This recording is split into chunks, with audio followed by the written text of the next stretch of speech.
นนี้เนาะมาใกล้ๆอันนี้ก็จะฟังอันนี้ก็จะเป็น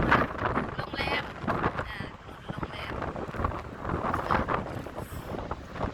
ที่มาเช่ามาพักบรรยากาศบ้านเขาลมมันจะแรงตอนเช้าเนาะบรรยากาศดีอยู่แต่ว่าลมแรงนี่นะได้กลับบ้านแล้วมาเที่ยวแค่2-3 วันนะคะเสาร์อาทิตย์จันทร์กับสนุกค่ะกลางคืนก็ดื่มวันกินส้มตำวันนี้ก็ได้เวลากลับแล้ว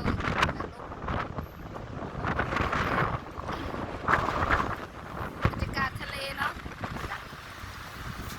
โอ้ยทะเลบ้านเขา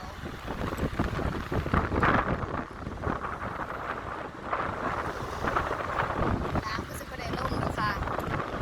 ไม่ได้เหยียบเลยไม่ได้เหยียบ